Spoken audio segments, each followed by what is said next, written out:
Ana Puigdevall. Adelante, Ana, ¿cómo está? Bueno, Víctor Saldaña es nuestro moderador. Víctor, acompáñanos para ir ubicando a nuestros distinguidos panelistas, nuestro presidente Aspay. Y no, Víctor nos va a ayudar para ir colocando. Gracias para Ana Puigdevall, apellido catalán, además así se pronuncia, o sea, no Puigdevall. Perfecto, muy bien, perfecto. Gracias. Bien, luego de Costa Rica, Ofelia Ulloa.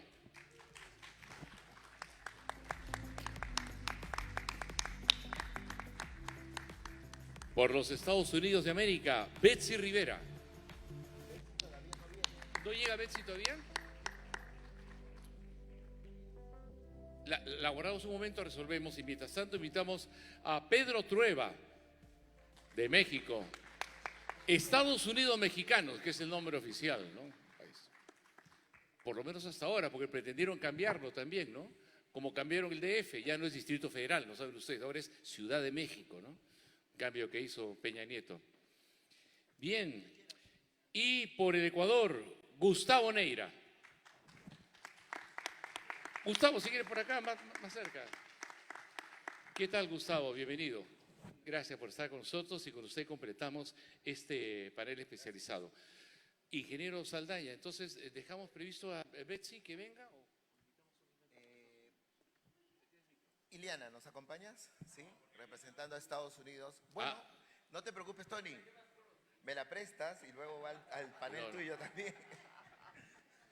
Que eso se... Bueno, se van... Bueno, muy buenas tardes. Qué panel de lujo realmente. Estamos aquí reunidos en el escenario.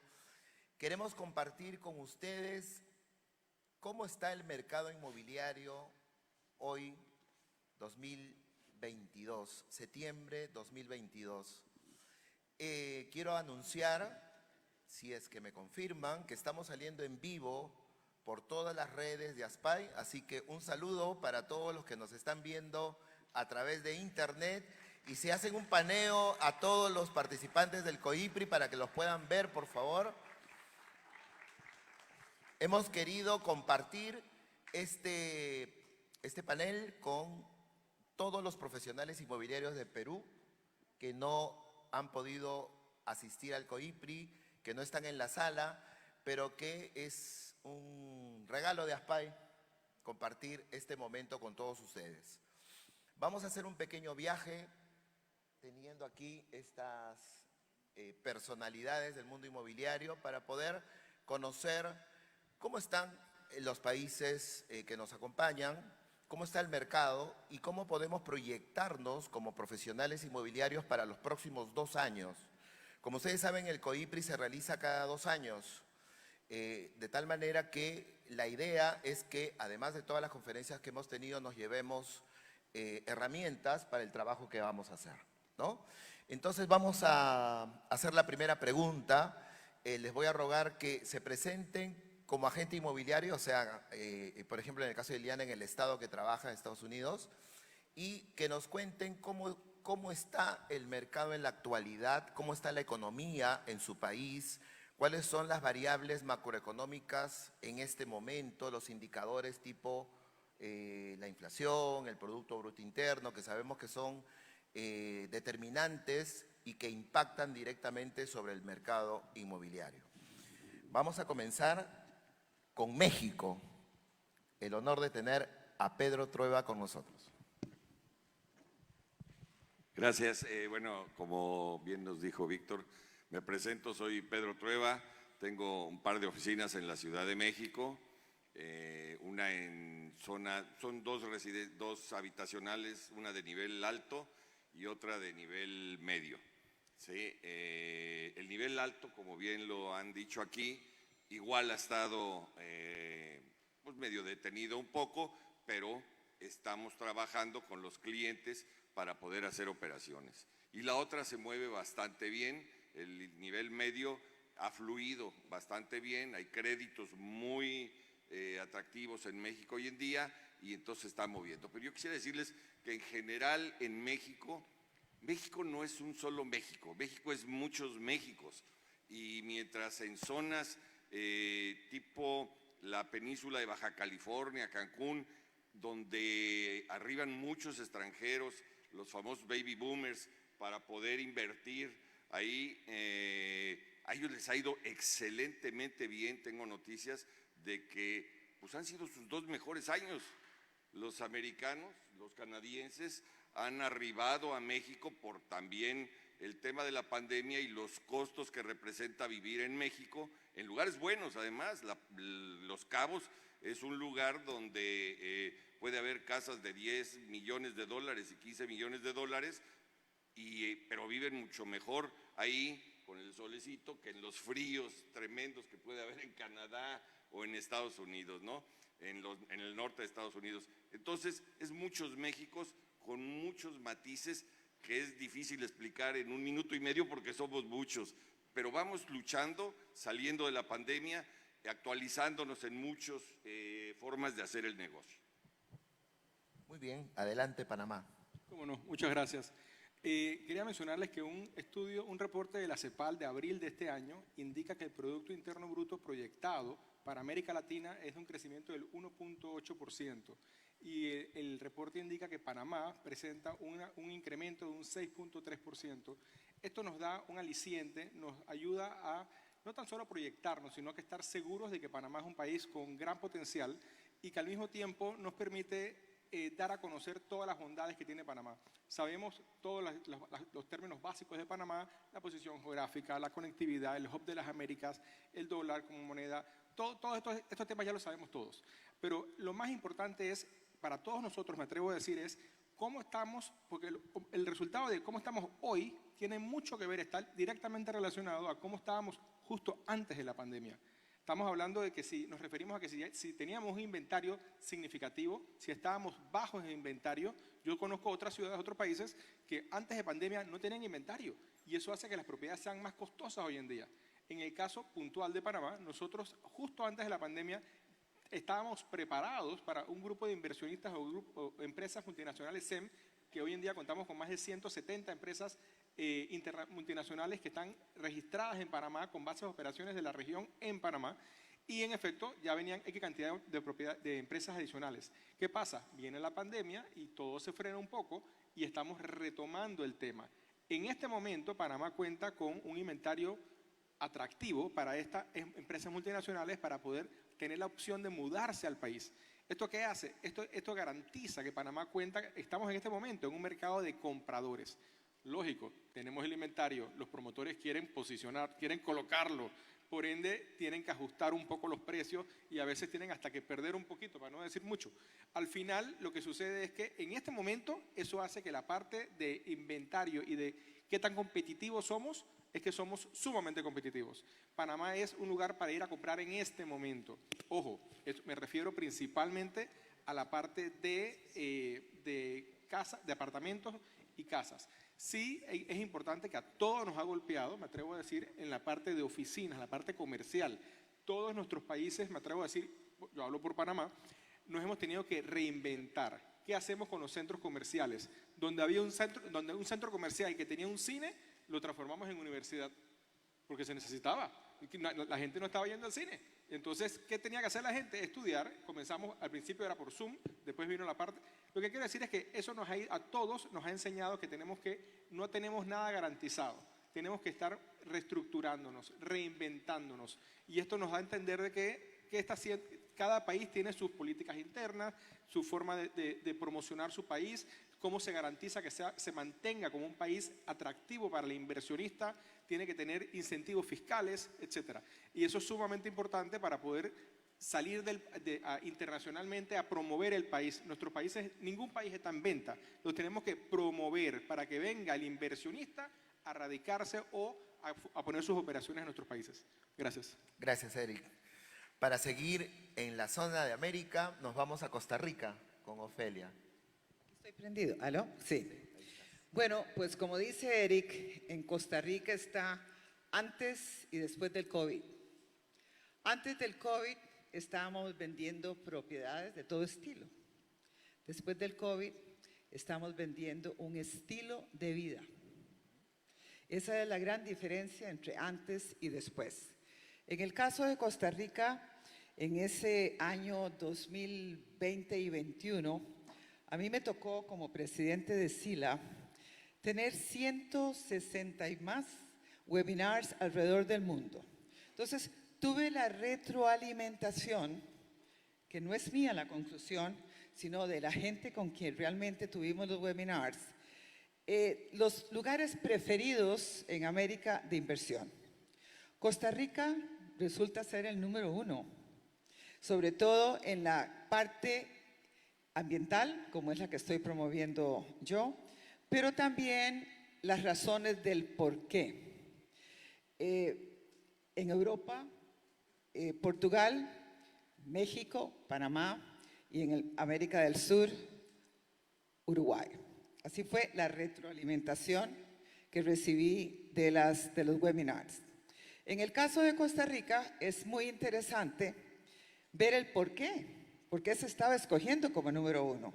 Entonces, una de las razones principales eran la parte del sistema de salud universal, que precisamente por el COVID se estaba buscando eso de primero por parte de las familias, a donde hubo un movimiento, sobre todo de los jóvenes que se les llaman los que migran digitalmente, que son los jóvenes, estaban buscando un lugar a donde la tecnología de punta estaba al día, Costa Rica la tiene, a donde la seguridad jurídica es respetada y muy bien ubicada en el registro, donde la inversión y las condiciones de un costarricense son iguales a la de un extranjero y la única diferencia es el voto, a donde el país ubicado de manera geográfica, igual que Panamá, estamos en el centro, a donde tenemos 2 mares, el norte y el sur, entonces la estratégica de la topografía. Y yo diría, como les dije a ustedes en la representación, su gente. Yo considero que los costarricenses somos gente cálida, gente que realmente atraemos a la inversión. No es un país barato, es un país caro. ¿Pero por qué? Porque Costa Rica ya no es un país de maquila. Costa Rica es un país de alta tecnología y su inversión y el recurso humano está altamente calificado.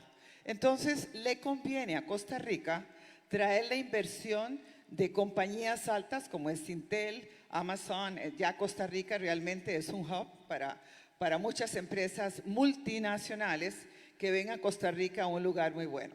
Políticamente está pasando un fenómeno muy interesante también que hay que considerar cuando uno va a un lugar, a un país a invertir. Les voy a ser muy franca, yo no voté por el presidente electo, yo tenía otra opción. El presidente electo era una persona totalmente desconocida y para mi agrado, este señor, el señor Rodrigo Chávez, está limpiando la casa. Y una de las cosas que me gusta y mi queja como inmobiliaria era que estaba eliminando la burocracia, que es la que nos mata a nosotros, sobre todo cuando alguien invierte. Él ya lo está logrando, se está haciendo el canal seco también, que va desde costa a costa. Entonces hay muchos proyectos que lo que hacen es que el inversor atraiga su mirada a Costa Rica. Me place mucho decir que estamos viendo los progresos. Este señor me está gustando. Yo creo que cuando hay una persona que es Proyecto Visión Costa Rica, pues eso es lo que somos. Es decir, yo creo que todas las responsabilidades de todos los que estamos aquí y ustedes es de ser parte de esa reactivación económica de nuestro país. Y si nosotros hacemos ese esfuerzo para que nuestro país, en conjunto con el gobierno, en conjunto con nosotros, atraigamos esa inversión en Costa Rica, pues el país progresa. Y como les dije, somos embajadores de nuestro país y de nuestro producto. Así es que yo creo y auguro a Costa Rica, sobre todo en el 2023, creo que es el año de Costa Rica. Bravo. Así es que espero que así sea. Muy bien. Voy a aprovechar, inspirado en las palabras de Ofelia, de hablarles de Perú. Al igual que ha mencionado Ofelia en Costa Rica, nosotros también hemos sentido que ya no solamente vendemos inmuebles, sino también calidad de vida. Y aquí lo político, yo tampoco voté por el actual presidente, y a diferencia tuya, creo que a todos nosotros no nos gusta todavía, ni nos va a gustar. Entonces, el mercado inmobiliario en Perú, no sé si todos lo sentimos así, trataré de expresar lo que cada uno de ustedes está pensando, porque trabajamos aquí. Es un carro que va a una velocidad y de pronto se para, y de pronto vuelve a acelerar, y de pronto se vuelve a parar, y de pronto no sabemos qué está pasando, si vamos sobre un automóvil, sobre un caballo. Más o menos eso es lo que sentimos. En un contexto mundial difícil, indudablemente, con las tasas de interés que han subido, con la inflación que se ha incrementado como en gran parte de los países del mundo, pero el mercado no se ha detenido, como muchos, cuando estábamos en el 2020, recordarán todos ustedes, en los titulares de gestión decían el mercado inmobiliario caerá 30%, ¿no?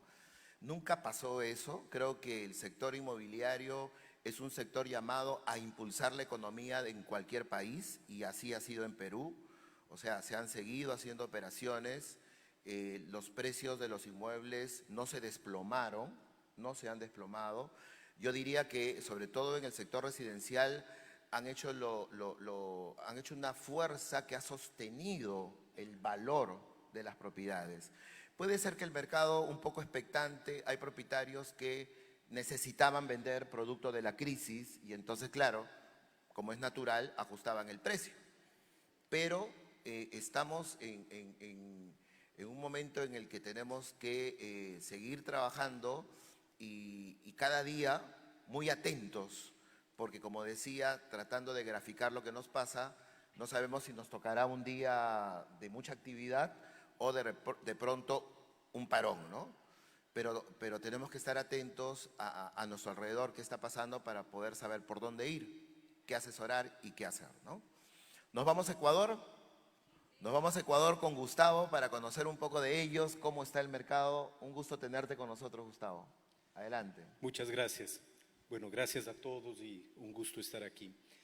Creo que como todos los países tenemos que hablar antes de pandemia y después de pandemia. Ecuador es un país que en los últimos años ha manejado su economía en una forma un poco más estable. Esto a partir del año 2000, en que se dolarizó la economía del Ecuador, los precios se convirtieron en una suerte, tuvieron una suerte de estabilidad, a pesar que teniendo una economía de dólar hemos tenido inflación, por las muchas variables, especialmente las variables políticas que en nuestros países latinoamericanos siempre nos complican la vida. Pero Ecuador se ha mantenido más o menos estable y creo que uno de los segmentos que más ha crecido es justamente el segmento de economía media en cuanto al tema inmobiliario. Y esto es debido a que políticas incidieron en una baja de intereses para créditos hipotecarios de primera vivienda. Esto nos muestra actualmente que tenemos créditos de un 4.9% para primera vivienda, y la banca, que tenía sus créditos normales hipotecarios al 10-11%, ahora están trabajando con créditos de 8-8,5%, lo cual de alguna manera ha servido para incentivar el mercado inmobiliario ecuatoriano.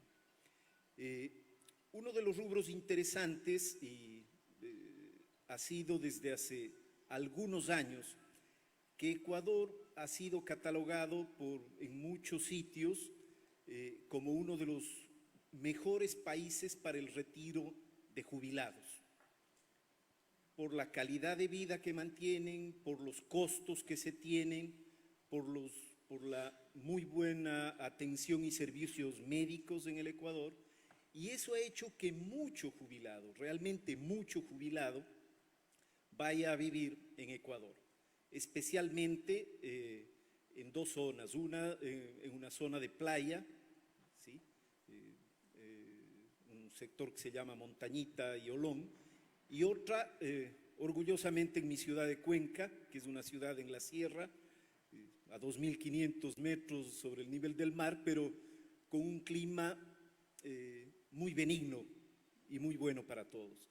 Eso ha hecho que el sector inmobiliario siempre esté caminando. No es un sector enorme, porque nuestro país es pequeño, pero ha tenido un desarrollo muy interesante y sostenido. Lógicamente, a partir de pandemia, tuvimos una caída de precios y una caída de ventas en el mercado, pero básicamente la incidencia mayor fue que por crisis mucha gente tuvo que vender y lógicamente ahí los precios cayeron. Pero poco a poco nos vamos reactivando y nuevamente en Ecuador se están generando proyectos nuevos, proyectos muy interesantes y que siempre serán buenos para la inversión extranjera por el costo de estos inmuebles en Ecuador. Eso nos ha hecho que de alguna manera estemos manteniendo un nivel adecuado en cuanto a las ventas inmobiliarias. Gracias, Gustavo. Bien, antes de cruzar el charco, como decimos aquí en Lima, e irnos a España, vámonos a los Estados Unidos, concretamente al estado de la Florida. De la Florida. Muy bien. Bueno, pues muy buenas tardes, estar aquí otra vez nuevamente con ustedes y ya como todos creo que vamos a estar de acuerdo en que ya es antes del COVID y después del COVID, pero a los Estados Unidos ahora, y sin entrar tampoco en política, estamos en diferentes factores que están afectando al país, lo cual crea otras oportunidades de diversificar portafolios, personas buscando otras oportunidades de inversión fuera del país.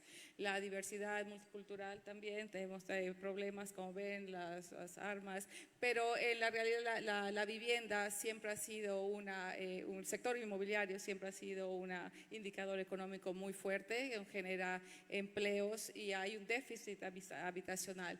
Los precios en la región en donde estoy, en la Florida, y como sabemos que después del COVID, pensando que los precios iban a bajar, como estamos mencionando, después de los primeros, 3 meses después de la pandemia de marzo, vamos a decir septiembre, comenzaron los precios a muchas personas buscando el estilo de vida, como Ofelia está mencionando, las personas saliendo de las ciudades grandes como Chicago, Nueva York, todo, pasándose a lugares más urbanos de la región de resort más con espacios más amplios, con estilo quizás ya con una oficina en casa para tener los hijos. Entonces hay ahora un déficit habitacional y los desarrolladores están regresando nuevamente. Lo que ya había parado por un tiempo en la nueva construcción se ha desarrollado y ahorita no nos damos abasto. En la región donde estoy, en el área de Collier,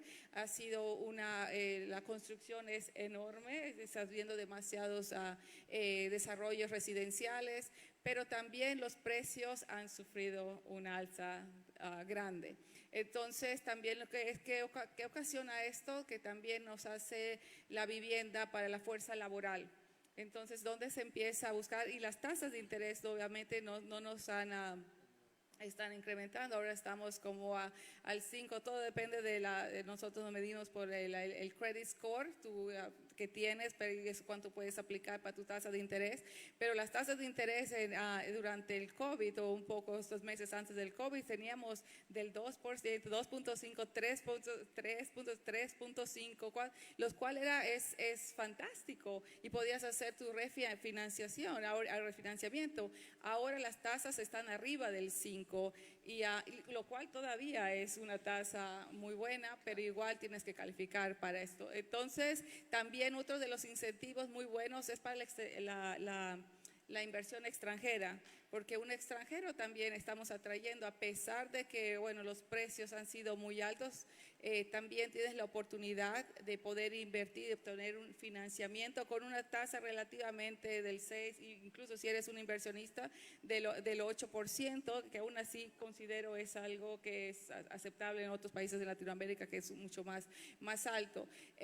Nuevamente la Florida o Miami, que tenemos muchas personas de la Florida aquí exhibiendo por desarrollos residenciales, es muy procurada en Estados Unidos, en el reporte anual que saca la National Association of Realtors, 5 de los países de mayor inversión en los Estados Unidos, 2 vienen, bueno, eran normalmente 5, pero ya pusieron ya 6 porque Colombia quedó muy cerca de Brasil. Entonces los países invirtiendo más de fuera en los Estados Unidos son Canadá, China, India, México, Brasil regresó a estar en los top 5, en los 5, y Colombia está detrás. El año pasado, antes de las elecciones de Colombia, Colombia fue el número 5. Y representa esto más del 54 billones de dólares. ¿Okay? ¿A quién no le gustaría tener un porcentaje de esa comisión ahí? ¿Cierto? Los referidos, como decía, tienen que más referido. Claro. Y en la Florida, nosotros, los 4 de los 5 países de mayor inversión vienen de Sudamérica. Entonces, en eso se refleja en 16 billones de dólares. ¿Okay? Entonces, Janet hizo una muy buena estrategia de empezar a promocionar proyectos y hacer alianzas, y por eso tenemos a estos desarrolladores, estas agencias inmobiliarias promoviendo. Tienes oportunidades de inversión, tienes inversión con la oportunidad de obtener una visa migratoria, puedes tener financiamiento.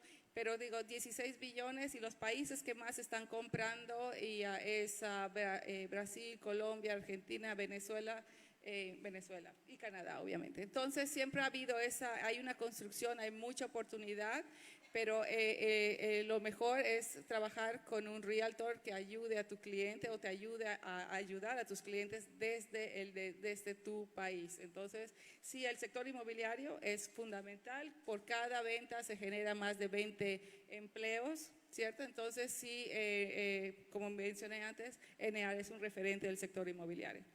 Muchas gracias, Ileana. Ahora sí, España, ¿cómo está? Vale, gracias. Bueno, pues en España y de hecho en toda Europa hablamos de antes del COVID, después del COVID, evidentemente, también en Europa. Sí que nosotros habíamos recuperado ya la situación previa económica de antes del COVID, por lo tanto nos estábamos recuperando muy bien del COVID, pero en Europa tenemos otro factor muy importante que es la guerra de Ucrania. Y por lo tanto ese es un factor que a nosotros nos está afectando muchísimo. En estos momentos en España tenemos un Producto Interior Bruto con una previsión de crecimiento para este año de un 4,5%. Se han bajado las previsiones prácticamente en un punto debido a la guerra de Ucrania. Y es cierto que estamos en un momento que tenemos una inflación muy alta para nosotros porque estamos alrededor del 10%, que hacía muchísimos años que nosotros no estábamos en estos tipos de inflación tan alta. Esta inflación es debida pues, a muchos motivos, pero básicamente, evidentemente, teníamos un consumo elevado porque teníamos unos tipos de interés muy bajos y, por lo tanto, eso permitía más consumo en lo que sería pues, toda la población en general y, sobre todo, en el inmobiliario. Y, además, nosotros ahora tenemos un problema importante con la energía. Tenemos un tema de sobrecoste en tema de energía muy importante.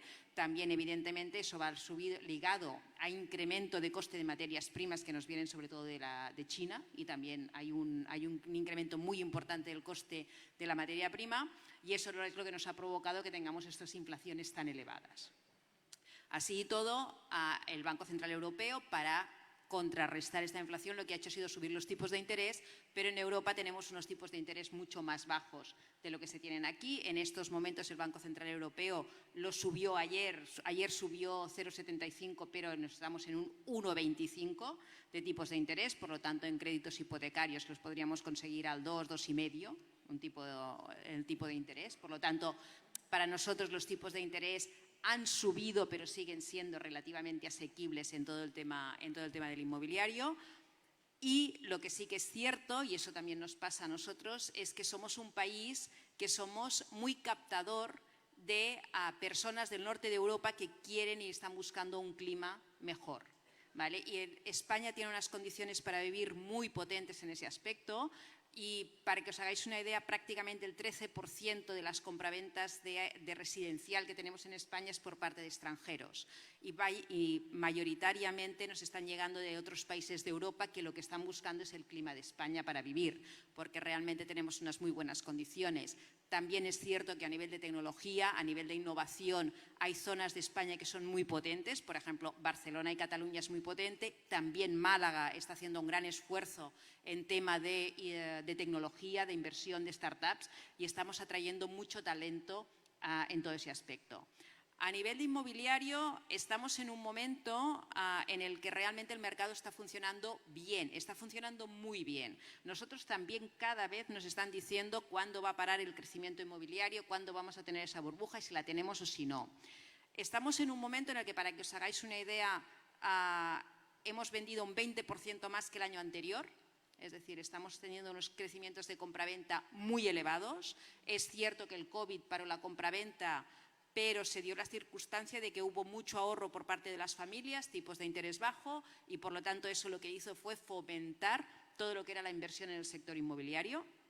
Por lo tanto, estamos a un nivel de compraventa muy alto. Y los precios, que también había problemas y se decía no, van a bajar los precios, no han bajado.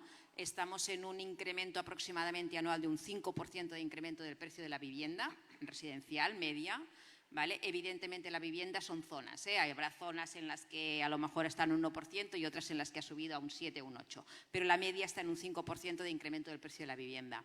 Nosotros en España tenemos un problema adicional, y es que tenemos mucha falta de oferta de vivienda, nos falta muchísima vivienda, y por lo tanto eso es lo que entendemos que va a hacer que no tenemos una burbuja inmobiliaria y que no van a caer los precios, porque realmente nos falta muchísima oferta. También es cierto que eso nos ha provocado que, como hay una escasez de vivienda, a nivel de regulación de lo que sería todo el tema de alquiler, tenemos un exceso de regulación. Un exceso de regulación por parte de los gobiernos que pretenden solventar los problemas de vivienda regulando y interfiriendo en el mercado, y no solo no lo están consiguiendo, sino que están perjudicando más a lo que sería el acceso a la vivienda por parte de los ciudadanos. Muchas gracias, Ana. Muchas gracias. Estamos transmitiendo en vivo desde el Swiss Hotel el 6º COIPRI 2022, el Congreso Internacional, con paneles, en este panel de lujo con representantes de 7 países, incluido el nuestro. La siguiente pregunta, en un minuto les rogaría que respondamos para ir a una tercera vuelta. ¿Cómo es la vida del agente inmobiliario en México, en Panamá, en Costa Rica? ¿Qué hace el agente inmobiliario allá? ¿Cómo están sus condiciones actuales? Bueno, y yo, después de oír todos estos números y estatus diferentes, pero al mismo tiempo parecidos, creo que la gran diferencia son los agentes inmobiliarios. Ayer lo mencionaba, durante la pandemia hubo algunos que fueron los que más triunfaron, ¿sí? Entonces, aterrizando ya el tema, ¿quiénes son los que aterrizaron? ¿Quiénes son los que ganaron dinero? Y les voy a insistir, la primera enfermedad que mencioné ayer es el estreñimiento de exclusivas. Aquí lo cambio y lo digo, los que tienen más exclusivas, los que tienen un inventario de calidad, en cantidad y calidad, en inventario y en exclusiva, son los que más dinero ganaron. ¿Sí? Ya lo mencionabas tú, los MLS en Estados Unidos los manejan muy bien. Los latinos nos ha costado trabajo, pero el día que encontremos juntos cómo compartir comisiones, ese día todos vamos a ganar más. Esa creo que es una de las claves importantes que tenemos que hacer juntos los inmobiliarios, pero tenemos que cambiar el paradigma. Aquí algunas personas me han dicho, sí, bueno, lo de la exclusiva está bien, pero aquí no. Aquí también, señores, aquí también se puede dar si ustedes trabajan con los clientes. El chiste es educar a los clientes en que sí se puede obtener propiedades en exclusiva. Pero los clientes tienen miedo. Hablen de exclusiva compartida. Si ustedes le hablan de exclusiva, es como los artistas con las televisoras, etcétera. Ah, exclusiva quiere decir que ya no va a poder participar con otros. No, hablen de exclusiva compartida, compartida en comisiones, compartida en propiedades, compartida con colegas, y eso va a convencer a los clientes. Y como ya no tengo más, les doy el paso. Panamá. Esa sería mi interpretación. Ahí está. Bravo. Mira, tú sabes que yo ayer llegué al hotel y me tomé un frasco entero. Te empastillaste. Completamente. Mira, les quería mencionar, en el caso de Panamá yo creo que es muy parecido. En Panamá tenemos los corredores que son certificados, que tienen su licencia de corretaje inmobiliario, y lastimosamente, al igual que en muchos países que tienen licencia, hay las personas que no tienen la licencia, que no son las personas idóneas, que pueden cometer errores. ¿Qué pasa? Yo en lo personal, al igual que muchos corredores, hablando de las certificaciones, las designaciones de Estados Unidos, yo en personal me dedico desde hace como 7 años, esto no fue el inicio, yo tengo ya 20 y pico años en el negocio, pero hace 7 años yo decidí dedicarme solamente a trabajar para las personas que me contratan. Me contratan para que yo sea el que la compra o el que le vende. Yo tengo las 2 designaciones esas de Estados Unidos, ABR y SRS y otras más, y al final eso es una carta de presentación que me da al estar agremiado. Entonces, por eso que siempre exhorto a que se agremien. ¿Por qué? Porque son los beneficios que le da el gremio. Pero adicionalmente, cuando hablamos de cómo está el corretaje, cómo está el corredor, estoy de acuerdo 100% contigo. Durante pandemia fue el momento en que el corredor idóneo, bien preparado, supo hacer más plata. Ojo, trabajando de forma organizada, enfocado con sus certificaciones y, como me decía Ofelia, la cantidad de cursos que tomamos. Yo creo que no nos habíamos visto tanto antes que pandemia. Era increíble la cantidad de Zooms que teníamos, y era todos los días teníamos algo nuevo, un valor agregado, un curso, algo que aprendíamos. Yo tenía una cantidad de presentaciones que ya no sabía qué sacar y apuntar todo lo que íbamos aprendiendo, porque de verdad que muy contento. A veces me provoca como que regrese la pandemia, pero de verdad que fue una muy buena experiencia a la cual nadie estaba preparado. Fue un poco traumático para muchos de nosotros al principio. Yo tuve como unas semanas ahí como de vacaciones, no sabía si estábamos de vacaciones o qué estaba pasando, pero al final el corredor inmobiliario en pandemia, me atrevo a decir, en Panamá, dentro de todo, el que es profesional, por lo que he escuchado y me han dicho, le fue muy bien. Ojo, muchas personas que hacían el rol de corredor decidieron ya no hacerlo más y comenzaron a hacer otras cosas, vender productos, otras cosas, porque el que no es profesional y no se enfoca, no va a tener éxitos, ¿no? Gracias. Muy bien, nos vamos a Costa Rica. Bueno, ¿está apagado? Sí, sí. Costa Rica tiene 2 asociaciones. Una es la Cámara Costarricense de Corredores de Bienes Raíces, de la cual yo pertenezco, y somos más de 550, un poquito más ahora, de asesores activos. Mira la palabra activos, porque están los pasivos. Y la otra asociación, que es la Segregar, que es de Costa Rican Global Associations, que está en las costas. La mayoría de los que asisten o de los que pertenecen son norteamericanos, y la mayoría se maneja en inglés.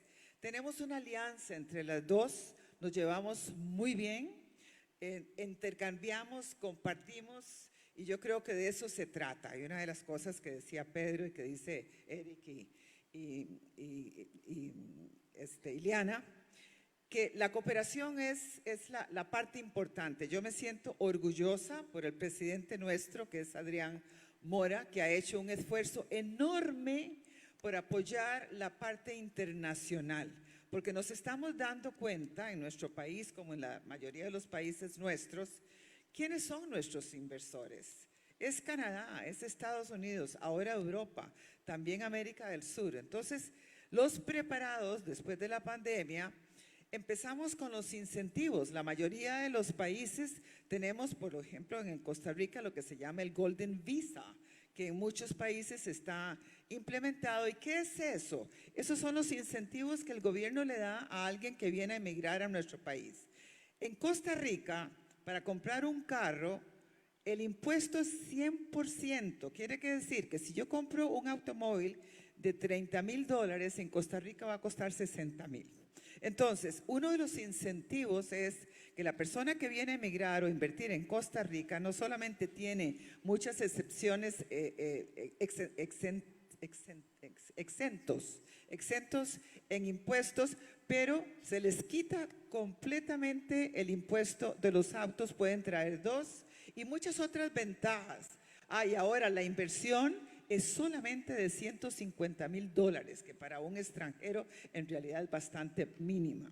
Entonces, todos estos incentivos con la gente que está preparada y los corredores, que tu pregunta era cómo eran los asesores, pues si estamos y sabemos las reglas del gobierno y podemos ofrecerlas, yo creo que esa es la diferencia que se hace entre un corredor y un asesor preparado, informado y que ofrece lo que tiene a su conocimiento al cliente. Entonces creo que ese es el éxito de la preparación. Sí. Yo me sumo a las exclusivas y a lo que han mencionado mis compañeros. No tengo que decirle a ustedes cómo es la vida de la agente inmobiliaria en el Perú, porque todos la vivimos. Solo me permito dar una recomendación. La formalización que tenemos en el Perú, gracias a la ley 29080, nos da un registro.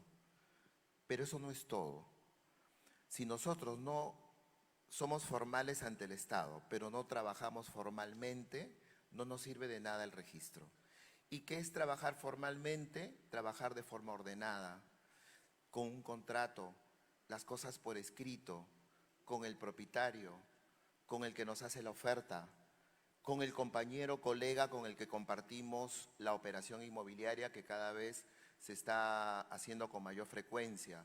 Trabajar de manera ordenada nos va a permitir lograr el éxito que buscamos y hacer de nuestro trabajo una buena experiencia, ¿no? Porque a veces nos comparten situaciones un poquito difíciles que se viven en el mercado aquí en Perú y yo siempre que comparto eso, evalúo, veo y me doy cuenta que en el proceso hubo algo que se hizo mal, hubo algo que faltó y entonces eso generó de pronto la mala experiencia al final, ¿no?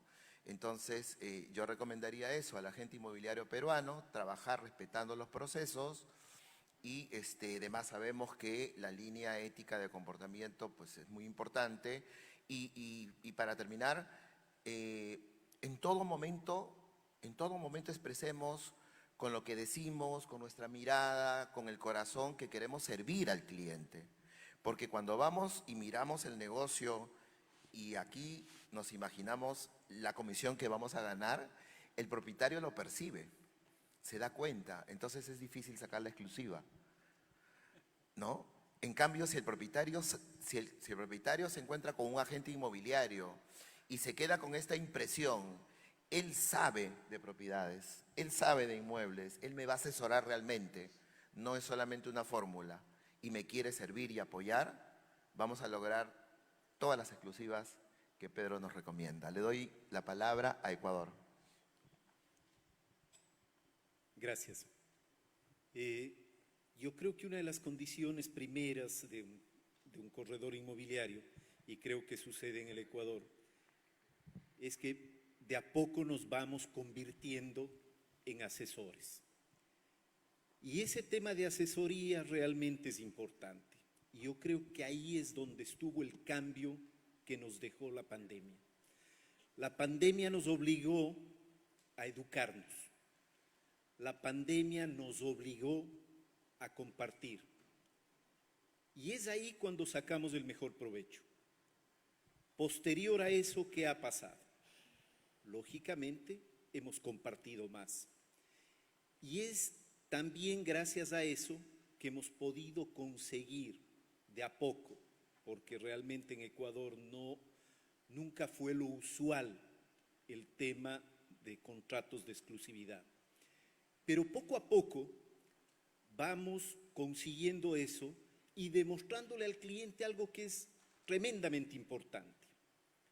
El que nos dé la exclusividad a cada uno de los corredores inmobiliarios o a las empresas inmobiliarias en el Ecuador, como hemos estado compartiendo mucho, resulta que no me está dando solo a mí, nos está dando a todos, pero sencillamente ese cliente va a coordinar solo con uno. Y se va a evitar el problema que tenía antes de tener 10 corredores vendiéndole la propiedad y que no tenía con quién coordinar y que el uno ofrecía de una manera y que el otro hasta terminaban cambiándole de precio muchas veces. Es decir, quemando a la propiedad. Yo creo que esa es una de las mejores cosas que nos dejó la pandemia y por eso sostengo que actualmente el corredor inmobiliario tiene que tener tres condiciones. Una primera, ¿sí?, la de seguridad a su cliente y asesorarle adecuadamente.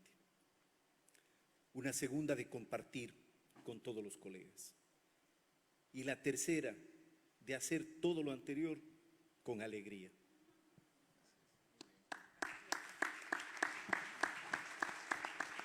Por favor, Ileana. Cierto, cierto. Me encanta y estoy totalmente de acuerdo con cada uno de los comentarios, porque luego, ¿cómo es la vida de un corredor en Estados Unidos?